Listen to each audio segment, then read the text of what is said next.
Baik, Bismillahirrahmanirrahim. Assalamualaikum warahmatullahi wabarakatuh. Waalaikumsalam warahmatullahi wabarakatuh.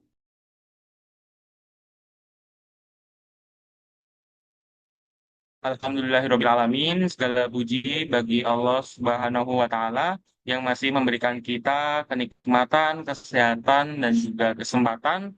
Tak lupa juga nikmat iman yang tidak semua orang miliki. Sehingga pada kesempatan kali ini kita masih bisa dipertemukan walaupun menggunakan Zoom, tentunya dalam keadaan sehat walafiat, dan tentunya dengan keadaan yang sangat bahagia. Tak lupa juga selawat beriringan salam, semoga tetap tercurahkan kepada baginda Rasulullah Muhammad Sallallahu Alaihi Wasallam. Karenanya kita semua masih bisa merasakan nikmatnya Islam hingga detik saat ini.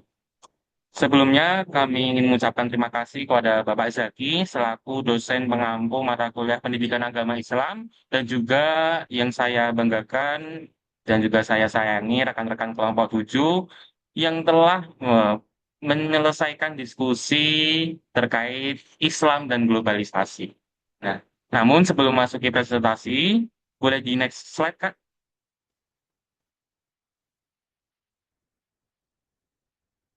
Di sini saya tidak sendiri, namun sebelumnya perkenalkan saya Ahmad Rizky dengan NIM 2508083303123 dan juga rekan saya. Saya Raya Azara Putri Anjani dengan NIM 2508083300006. Saya Destiani dengan NIM 25080330018. Saya Naira Zara Perendarisman dengan NIM 25080030051. Saya Zaskia Skar Ayudia dengan NIM 25080330054. Saya Sabrina Rizky Amalia dengan NIM 2508083301111. Saya Najia Malika Altabina Prasetyo dengan NIM 25080330114.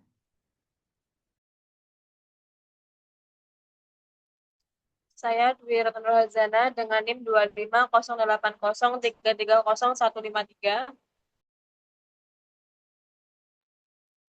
Baik, untuk penjelasan yang pertama akan disampaikan oleh rekan saya.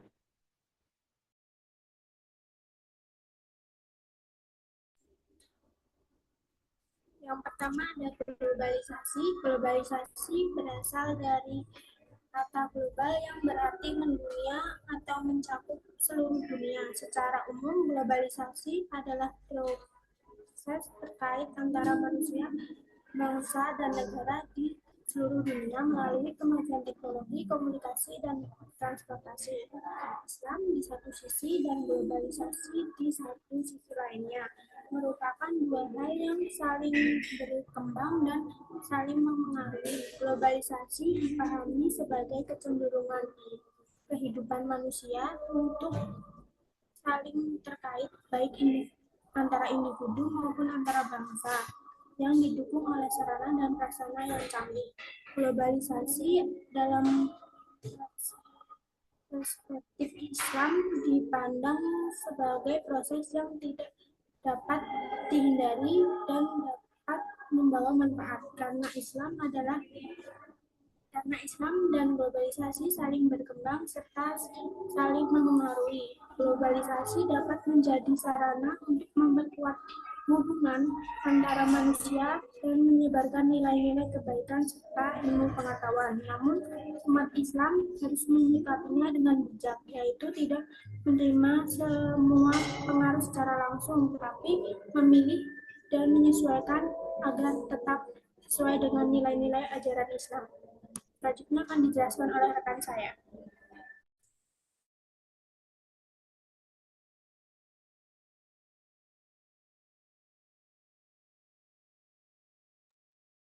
Selanjutnya ada modernisasi dan dampaknya. Modernisasi merupakan proses perubahan menuju kehidupan yang lebih maju, kekinian, dan berkembang. Modernisasi tidak hanya berkaitan dengan kemajuan teknologi, tapi juga mencakup perubahan pikir, sikap hidup, dan kebiasaan kerja manusia. Menurut Max Weber, modernisasi dipahami sebagai etos atau cara berpikir dan bertindak yang rasional. Sementara itu, Robert Bandler itu memandang modernisasi itu sebagai perubahan mentalitas atau cara manusia memaknai kehidupan. Modernisasi ditandai dengan berkembangnya pola pikir yang rasional, ilmiah, dan logis, serta didukung oleh kemajuan teknologi dan industrialisasi dalam era globalisasi. Modernisasi menjadi hal yang tidak terpisahkan dari kehidupan manusia karena perkembangan teknologi dan arus informasi yang sangat cepat. Jadi dalam era globalisasi ini, modernisasi itu menjadi hal yang tidak terpisahkan, eh, dari kehidupan manusia. Jadi dia sangat-sangat melekat un- untuk perkembangan teknologi dan arus informasi yang sangat begitu cepat sekali. Next,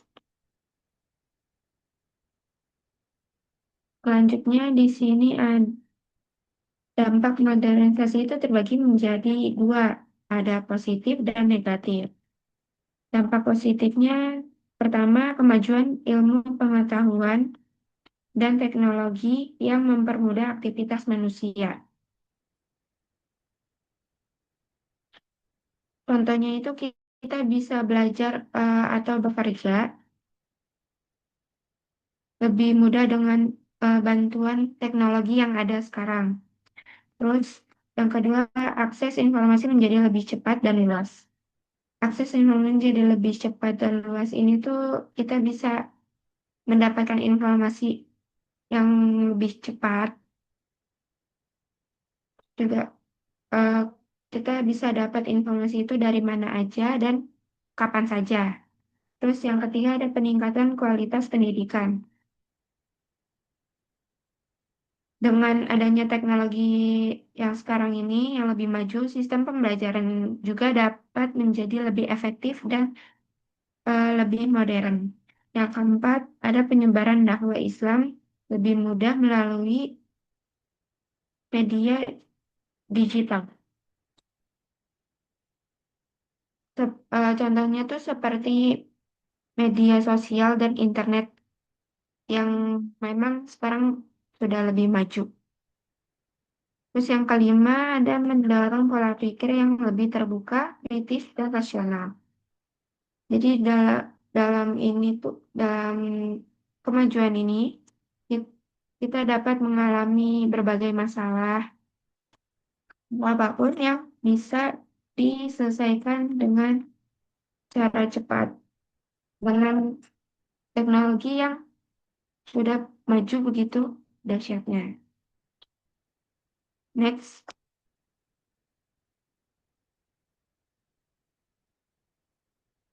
di sini ada dampak negatif. Dampak negatif juga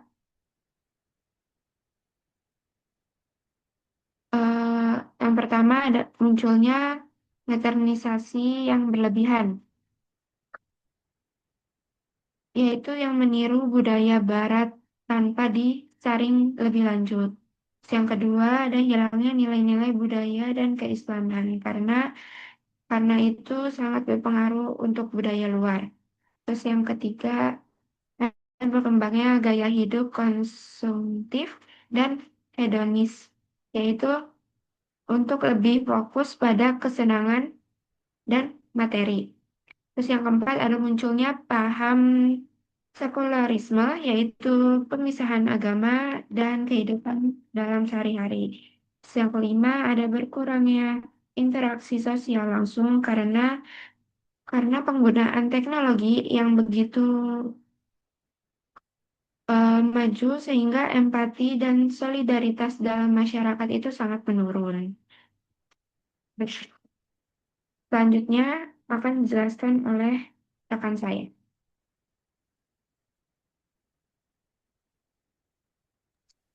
Baik, di sini saya akan menjelaskan yaitu tentang antara Islam dan Barat. Nah, dari penjelasan slide ini dapat dilihat kalau Islam dan Barat itu adalah dua cara hidup yang berbeda. Sebenarnya Islam itu hidupnya mengikuti ajaran Tuhan. Jadi kita diajarkan mana yang baik, mana yang tidak. Sedangkan kalau ajaran Barat itu lebih banyak menggunakan akal, ilmu, dan kebebasan dalam hidupnya. Contoh kalau yang Islam, kita harus bersikap baik, sopan, dan menjalankan ibadah. Nah, contoh kalau Barat itu mereka lebih bebas dalam memilih gaya hidup dan lebih mengandalkan logika. Dari sini tuh kita bisa melihat next Mbak Raya.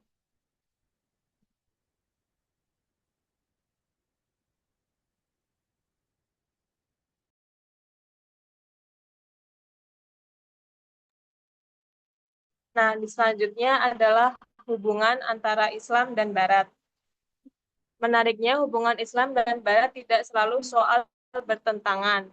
Dulu tuh Barat juga pernah belajar dari Islam, terutama tentang ilmu pengetahuan. Contohnya ilmu seperti matematika dan kedokteran dulu berkembang di dunia Islam. Tapi sekarang karena globalisasi, pengaruh Barat jadi lebih kuat dan mudah masuk dalam kehidupan kita. Contohnya sekarang kita pakai handphone, internet, dan media sosial itu awalnya dari Barat. Dari situ, dari hubungan ini ada dampak baik dan buruknya. Dampaknya ada di slide selanjutnya.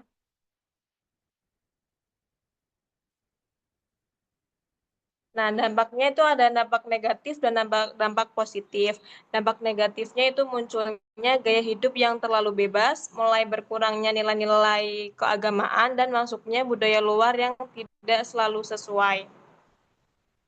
Terus dampak positifnya kemajuan teknologi yang mempermudah kehidupan, perkembangan pendidikan yang semakin luas, akses informasi yang cepat dan mudah. Nah, dari dampak positif dan negatif itu, sikap apa sih yang perlu kita lakukan di zaman globalisasi sekarang ini? Kalau melihat kondisi seperti ini, kita tuh tidak boleh menolak semua ajaran yang masuk, tapi juga tidak boleh menerima. Jadi kita tuh sekarang sebagai mahasiswa, mana yang baik, mana yang buruk. Contohnya, kita boleh pakai nih handphone buat ada internet untuk belajar, buat searching materi-materi yang mungkin kita tidak paham. Tapi tidak boleh dipakai berlebihan atau untuk hal yang tidak baik. Kita juga harus tetap mengikuti ajaran agama Islam di kehidupan sehari-hari. Dan pula jangan mudah ikut-ikutan teman atau tren tanpa tahu dampaknya. Contohnya kita kayak suka lihat teman kita nih suka tren apa ya, tren yang negatif-negatif tuh kita kalau bisa mungkin jangan mudah terpengaruh. Jadi kita harus pintar memilih mana yang baik dan mana yang tidak. Selanjutnya, jelasin sama teman saya.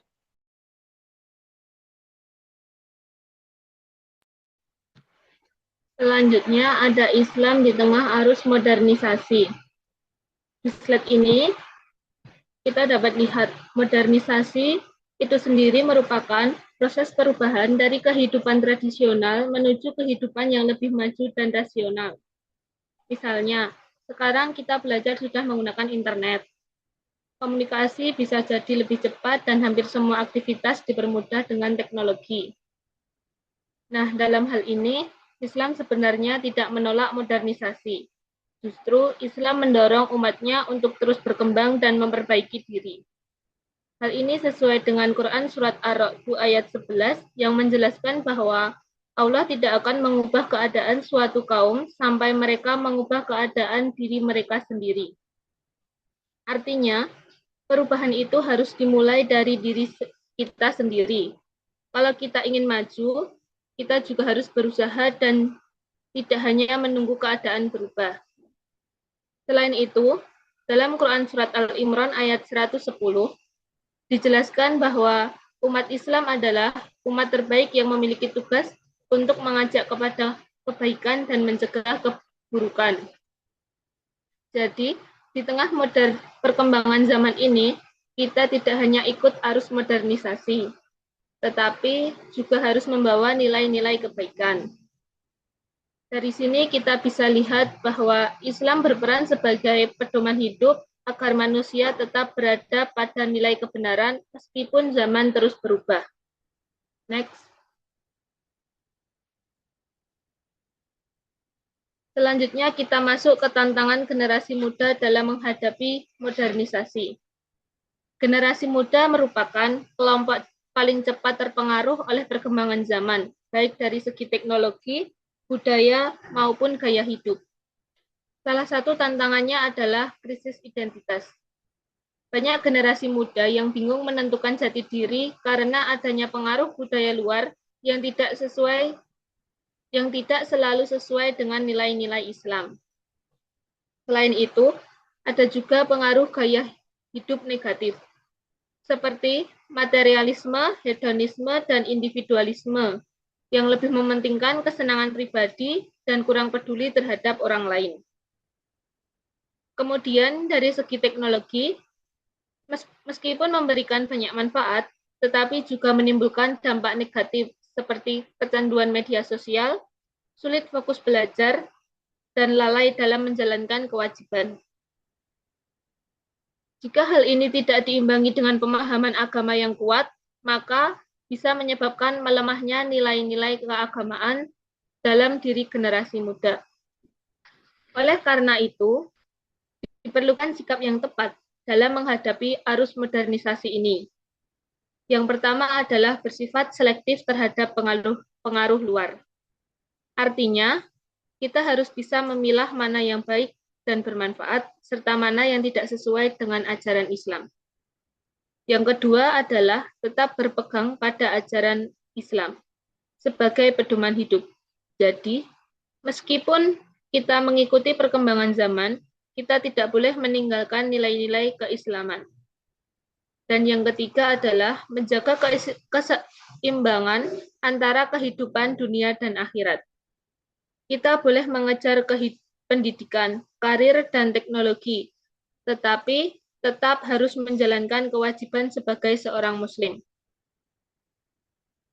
Dari materi Islam di tengah arus modernisasi ini dapat disimpulkan bahwa Islam tidak menolak modernisasi, tetapi justru menjadi pengarah agar perkembangan zaman membawa kebaikan. Dengan menjadikan Islam sebagai pedoman, kita bisa memanfaatkan modernisasi tanpa kehilangan identitas dan nilai-nilai keagamaan.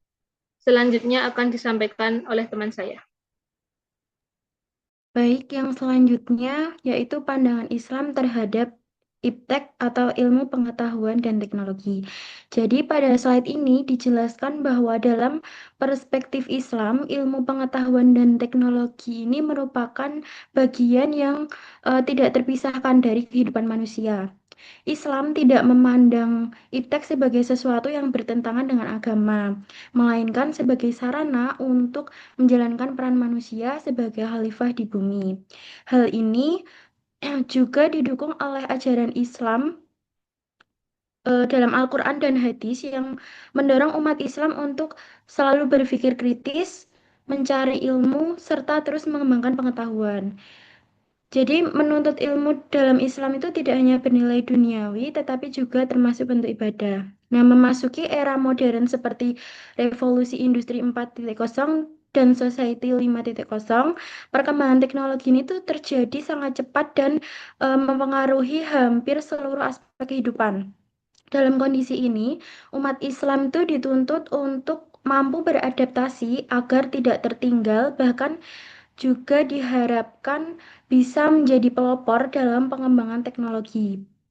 Islam sendiri tidak menolak kemajuan teknologi, tetapi justru mengarahkan agar teknologi tersebut dimanfaatkan untuk kebaikan dan kemaslahatan umat. Selanjutnya, perkembangan teknologi seperti kecerdasan buatan atau artificial intelligence ini menunjukkan bahwa teknologi itu berfungsi sebagai alat bantu manusia, jadi bukan pengganti manusia sepenuhnya. Hal ini karena manusia itu tetap memiliki nilai lebih seperti akal, moral, dan juga empati yang tidak dimiliki oleh mesin. Oleh sebab itu, teknologi seharusnya digunakan untuk mendukung aktivitas manusia seperti dalam bidang pendidikan melalui pembelajaran digital, dalam dakwah melalui media sosial, dan juga penelitian ilmiah yang semakin berkembang. Namun dalam praktiknya masih terdapat berbagai tantangan, seperti kurangnya integrasi antara ilmu pengetahuan dan nilai-nilai agama. Juga sistem pendidikan yang belum sepenuhnya mampu mengimbangi perkembangan teknologi ini. Selain itu juga masih ada sebagian masyarakat yang belum memanfaatkan teknologi ini secara optimal atau justru malah menggunakannya secara kurang bijak. Jadi dapat disimpulkan bahwa Islam dan iptek ini memiliki hubungan yang saling mendukung. Umat Islam diharapkan tidak hanya menjadi pengguna teknologi, tetapi juga mampu mengembangkan dan juga mengarahkan teknologi sesuai dengan nilai-nilai Islam. Selanjutnya akan dijelaskan oleh rekan saya. Baik, di sini saya akan menjelaskan terkait pendidikan Islam dalam formasi sosial globalisasi. Pendidikan merupakan aset investasi jangka panjang atau long-term investment. Bahkan kalau kita lihat bahwasannya para nabi itu tidak mewariskan harta emas atau perak, melainkan yang diwariskan oleh nabi adalah suatu ilmu gitu. Jadi di era globalisasi saat ini, pendidikan Islam berhadapan dengan paradigma pendidikan sekuler materialistis. Paham sekuler materialistis sebenarnya mengalami kegagalan dalam mendidik manusia menjadi pengelola alam secara benar. Nah, pendidikan Islam harus menciptakan perubahan, yakni yang pertama terkait rekonstruksi paradigma pendidikan Islam yang berbasis kontekstual kritis. Yang kedua, terkait reorientasi kurikulum pendidikan Islam. Terus yang terakhir, atau yang ketiga, yakni reorientasi manajemen dan pengembangan sumber daya manusia yang Islami. Nah, ketiga hal tersebut perlu kita terapkan dalam pembelajaran saat ini, terutama di tengah arus globalisasi yang tengah merajalela. Jika kita tidak bisa menyaring budaya Barat yang seperti yang dijelaskan tadi oleh rekan saya, maka ini justru menjadi bayang-bayang untuk umat saat ini. Maka dari itu, Allah Subhanahu wa Ta'ala berfirman dalam Quran Surah Al Imran ayat 190 yang berbunyi, A'udzubillahi minasyaitonirrajim, Inna fi khalqis samawati wal ardi wa ikhtilafil laili wan nahari la ayatil liulil albab. Yang artinya bahwasanya di situ menegaskan bahwasanya penciptaan langit, bumi, dan pergantian siang malam adalah tanda kebesaran bagi Allah, ya ini bagi orang-orang yang berakal atau ulul albab. Nah, ulul albab sendiri, ya ini orang yang memiliki akal murni, sehat, dan tidak diselubungi kabut ide yang menyimpang. Mereka menggunakan akal untuk merenungkan bagaimana fenomena alam semesta ini bisa terjadi. Lalu tanda kebesarannya, ya ini fenomena seperti perputaran bumi, matahari, bulan, pergantian siang dan malam menunjukkan kehebatan Sang Pencipta. Ini menunjukkan bahwasanya umat Muslim harus memiliki ulul albab atau akal yang tidak semua orang lain miliki. Bahwasanya kita juga harus melek dengan arus globalisasi yang semakin tinggi ini. Yang selanjutnya akan dijelaskan oleh rekan saya. Di sini saya akan menjelaskan tentang peranan pemuda dalam era globalisasi. Yang pertama ada mempersiapkan generasi penerus umat. Generasi muda adalah hal penting dalam berkelanjutan perkembangan umat. Generasi muda yang akan datang harus mempunyai bekal yang menjadikannya kuat di dunia maupun di akhirat. Dalam ayat Al-Quran mengajak generasi muda saat ini untuk menyeimbangkan segala amal di dunia dan di akhirat, serta mengembangkan diri dengan mempelajari ajaran Islam yang bersumber dari Al-Quran dan Sunnah. Di era globalisasi ini diharapkan generasi muda tidak goyah dengan identitas bangsa dan tetap bangga terhadap identitas bangsa. Generasi muda harus mempersiapkan agar tidak terpengaruh pada kebudayaan dan pola pikir dan gaya hidup yang menyimpang dari ajaran-ajaran Islam, walaupun Islam berdalih atas kemajuan, modernisasi, ilmu pengetahuan, dan kebebasan yang kenyataannya pada saat ini banyak membawa kerusakan dan kebinasaan. Generasi muda harus membentengi diri dengan iman dan keyakinan yang kuat agar tidak mudah terbawa arus tidak benar serta dapat membedakan mana yang benar dan mana yang salah. Yang kedua yaitu pemuda sebagai sumber daya. Sumber daya adalah hal yang penting dalam perkembangan dan pembangunan. Tanpa sumber daya, pembangunan dan pengembangan dapat terganggu mobilitasnya. Pemuda adalah sumber daya yang memiliki potensi dan motivasi dalam menghadapi perkembangan ke arah kemajuan. Di era globalisasi ini, pemuda adalah orang yang cepat beradaptasi dengan teknologi. Dengan adanya teknologi yang terus berkembang di era globalisasi ini, pemuda dapat memanfaatkan sebagai platform penyebaran pesan moderasi dan nilai-nilai Islam. Dalam menghadapi perkembangan dan pembangunan, pemuda tidak boleh lupa dengan prinsip kejujuran atau sidik, amanah, dan profesionalisme. Pemuda harus mempelajari ajaran Islam dan melakukan pengembangan diri sesuai dengan yang diminati, khususnya dalam perkembangan ilmu keagamaan, ekonomi, teknik, sosial, dan lainnya. Yang ketiga yaitu berkontribusi dalam perkembangan keilmuan. Keilmuan dapat dilihat dari 3 tema yaitu kontribusi aplikasi, yakni pemuda yang mendalami keilmuan, keagamaan, pemuda yang mendalami keilmuan, keagamaan, dan sekaligus lainnya, dan pemuda yang mendalami keilmuan selain keagamaan secara langsung, Islam dan ajarannya. Pemuda sebagai cendekiawan Muslim harus mengembangkan diri secara terbuka dan mempertahankan jati diri keislaman dan budaya bangsa, serta dapat menyaring dan mengambil hal positif di era globalisasi dan meninggalkan hal-hal negatif seperti ideologi ateisme, marxisme, komunisme, kapitalisme, sekulerisme, dan lainnya. Pemuda diharapkan dapat memberi kontribusi secara cendekiawan dengan sesuai keahliannya sebagai pendidik, perencana, pengembangan, seniman, budayawan, dan lainnya. Dapat dikatakan bahwa pemuda adalah pemimpin masa depan. Yang keempat yaitu literasi digital dan etika teknologi.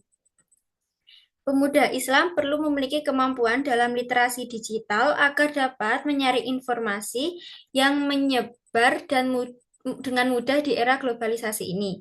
Selain itu, agar dapat terhindar dari penyebaran berita hoax atau konten-konten yang tidak sesuai dengan syariat ajaran Islam.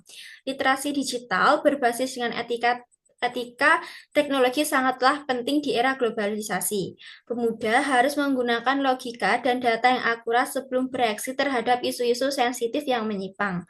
Dengan adanya etika, pemuda juga dapat mengetahui mana konten-konten yang dapat diupload dan mana yang tidak agar tidak menyalahi aturan. Selain itu, etika juga menghindarkan dari cyberbullying, fitnah, dan ujaran kebencian. Etika juga bertujuan untuk menghargai hak cipta sehingga tidak ada plagiarisme dan penyebaran karya secara ilegal. Menjaga aib dan privasi seseorang dalam bermedia sosial juga dibutuhkan. Pemuda Islam juga bisa memanfaatkan teknologi dengan menyebarkan konten edukatif yang dikemas dengan nilai-nilai Islam. Yang terakhir yaitu penguatan pendidikan karakter dan integrasi nilai Islam. Pendidikan Islam memiliki fungsi dalam membentuk karakter dan akhlak pemuda Muslim. Pendidikan yang mengintegrasi nilai-nilai Islam dengan pengetahuan modern maupun mampu melahirkan generasi muda yang beretika, berkarakter, dan berpikir kritis. Dengan banyaknya lembaga pendidikan Islam, kurikulum menggabungkan antara pembelajaran berbasis proyek dan teknologi agar relevan dengan perkembangan zaman. Pendidikan Islam juga dapat membantu memperkuat dimensi afektif dan spiritual pemuda. Hal ini tentu tidak hanya mencetak individu berilmu, tetapi juga berjiwa sosial dan bertanggung jawab terhadap umat. Dengan adanya penguatan pendidikan karakter dan integrasi nilai Islam, pemuda juga diharapkan dapat menghargai perbedaan tanpa mengorbankan prinsip akidah. Selanjutnya akan dijelaskan oleh rekan saya. Baik, pembahasan terakhir yaitu mengenai Islam dan dialog antar agama. Nah, konsep dialog antar agama, kita harus mengetahui terlebih dahulu apa sih itu dialog. Dialog atau dialek yaitu sedang berdiskusi, berbicara aspek-aspek yang menjadi persoalan, saling mengutarakan pendapat guna sama-sama saling memperbaiki secara bersama-sama. Menurut Albab tahun 2019. Nah, sejarah dialog antar agama di mana orang dari berbagai agama berinteraksi satu sama lain telah berlangsung sejak ribuan tahun lalu, teman-teman.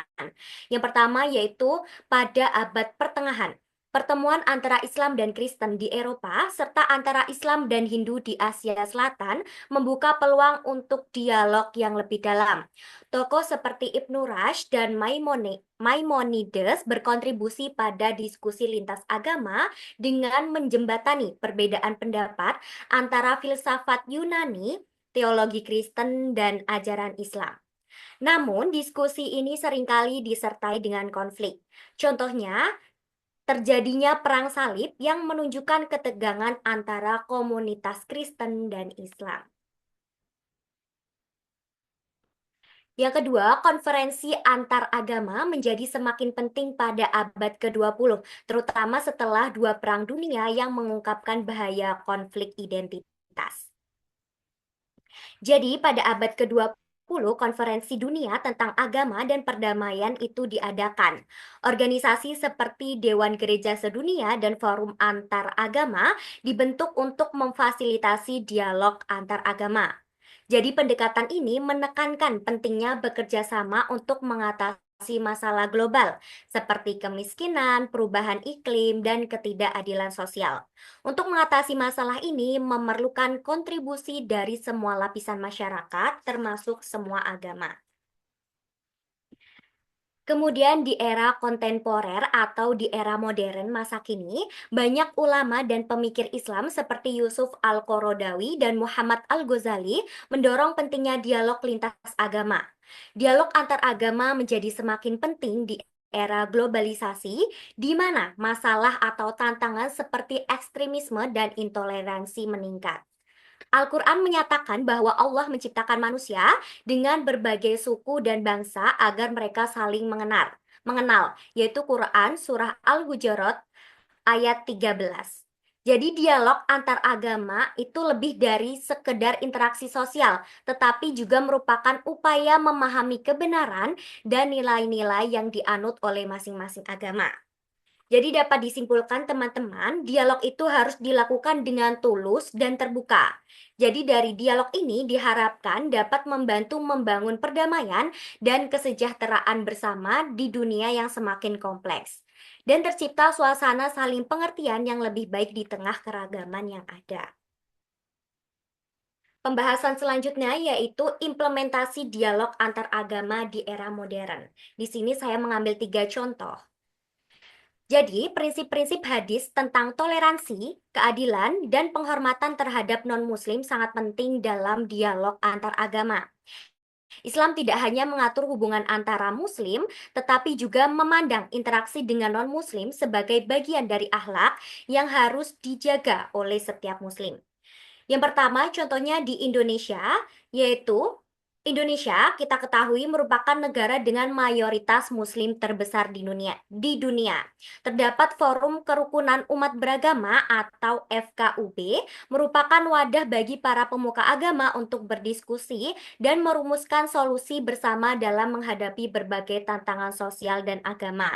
Jadi forum ini melibatkan partisipasi aktif dari semua pihak seperti bakti sosial, pendidikan, dan kegiatan budaya. Jadi kegiatan ini tidak hanya memperkuat hubungan antar agama, tetapi menunjukkan bahwa dialog itu bukan sekedar berbicara teman-teman, tetapi juga tindakan nyata dalam mewujudkan kebaikan bersama. Yang kedua yaitu di Tunisia. Dialog antar agama difasilitasi oleh institusi seperti Universitas Zaituna yang mengajarkan toleransi sebagai bahan dari kurikulum pendidikan Islamnya. Hal ini menunjukkan bahwa dialog lintas agama yang berhasil tidak hanya dilakukan di tingkat masyarakat, tetapi juga didukung oleh lembaga-lembaga pendidikan dan pemerintah. Yang terakhir yaitu di Amerika Serikat, adanya program Interfaith Youth Core. Program ini bekerja sama dalam proyek-proyek sosial yang mengajarkan bahwa perbedaan dapat dijembatani dengan kerjasama dan empati. Selanjutnya yaitu kesimpulan.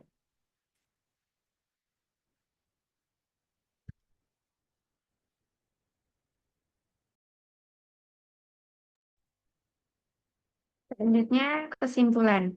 Globalisasi dan modernisasi adalah hal yang tidak dapat dihindari dan harus dihadapi secara bijak. Dalam perspektif Islam, keduanya dapat menjadi peluang untuk kemajuan selama tetap berlandaskan Al-Quran dan Sunnah. Modernisasi membawa dampak positif seperti kemajuan iptek dan akses informasi, namun juga memiliki dampak negatif seperti westernisasi dan penggeseran nilai moral. Oleh karena itu, umat Islam perlu bersikap selektif dan kritis. Islam berperan sebagai pedoman hidup yang menjaga keseimbangan dunia dan akhirat. Generasi muda memiliki tanggung jawab untuk menjaga identitas keislaman, memanfaatkan teknologi secara bijak, serta berkontribusi dalam kebaikan.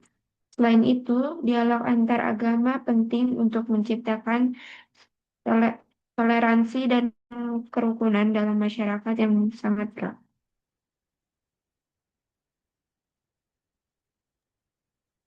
Baik, cukup sekian presentasi kami terkait Islam dan globalisasi.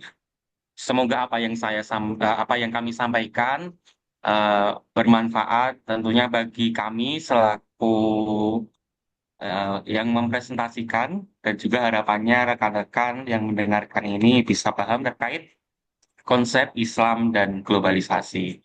Mungkin cukup sekian dari kami. Mohon maaf apabila ada kesalahan kata ataupun tutur kata dari kami yang kurang berkenan. Kami minta maaf yang sebesar-besarnya dan juga tak lupa kami mengucapkan terima kasih sekali lagi kepada Bapak Zaki selaku dosen pengampu mata kuliah Pendidikan Agama Islam dan juga teman-teman sekalian kelompok 7 yang telah eh, mempresentasikan hasil diskusinya. Mungkin ini dari kami, kurang lebihnya mohon maaf. Wabillahi taufiq wal hidayah. Wassalamualaikum warahmatullahi wabarakatuh. Assalamualaikum warahmatullahi wabarakatuh.